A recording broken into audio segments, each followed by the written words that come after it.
छात्र एवं छात्राओं, आज हम उपशास्त्री द्वितीय के लिए गजानन माधव मुक्तिबोध का जीवन परिचय और काव्यगत विशेषताओं पर प्रकाश डालेंगे। मुक्तिबोध नई कविता के प्रसिद्ध प्रयोगवादी कवि हैं। उनका जन्म 13 नवंबर सन 1917 ईस्वी को मध्य प्रदेश के ग्वालियर जनपद में हुआ था। उनकी प्रारंभिक शिक्षा उज्जैन, विदिशा, अगझरा, सरदारपुर आदि स्थानों पर हुई। उन्होंने 1935 में उज्जैन माधव कॉलेज से इंटरमीडिएट तथा सन 1938 में इंदौर के होलकर कॉलेज से बीए की परीक्षा उत्तीर्ण की। सन 1953 में नागपुर विश्वविद्यालय हिंदी में परास्नातक परीक्षा उत्तीर्ण की। 20 वर्ष की छोटी उम्र से ही नौकरी करते हुए सन 1948 में नागपुर के प्रकाश तथा सूचना विभाग में पत्रकार के रूप में काम किया। 1956 में नागपुर से निकलने वाले पत्र नया खून का संपादन किया।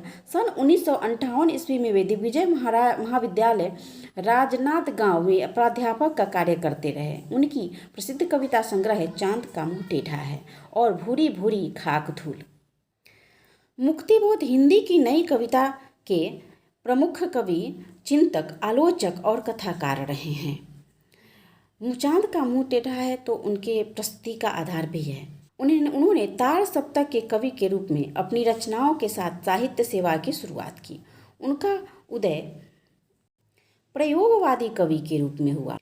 वे अपनी प्रकृति और संवेदना से ही अथक समाज सत्यान्वेषी, ज्ञान पिपासु तथा साहसी खोजी व्यक्तित्व के रूप में जाने जाते थे।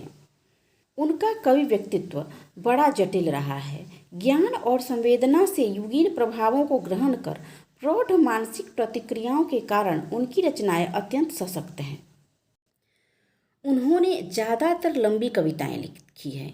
उनकी जितनी भी कविताएं हैं, जैसे ब्रह्मराक्षस हो या फिर चांद का मुंह टेढ़ा हो, जो भी है उनकी, वो सब जो है वो बहुत ही लंबी लंबी कविताएं हैं, जिनमें सामयिक समाज के अंतर्द्वंद्व तथा इससे उत्पन्न भय, आक्रोश, विद्रोह और संघर्ष की भावना का चित्रण मिलता है।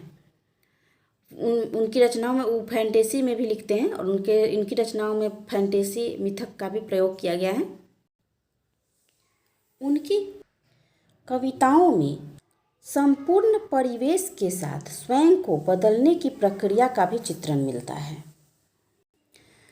इसीलिए कहा गया है कि उनकी जो कविता है, यानी उनकी जो कविता है वह आधुनिक आधुनिक कविता जो है, उनकी जो कविता है वह आधुनिक जागरूक व्यक्ति के आत्मसंघर्ष की कविता है। यानी उसमें जो संघर्ष है, द्वंद्व है, वह जो है वह आधुनिक युग के व्यक्तित्व का द्वंद्व है और उन्हें अनेक प्रवंचनाओं से मुक्त करने की भी पहल है और एक अज्ञात बेचैनी सी है। इसीलिए कहा गया है कि उनकी कविता आधुनिक जागरूक व्यक्ति के आत्मसंघर्ष की कविता है।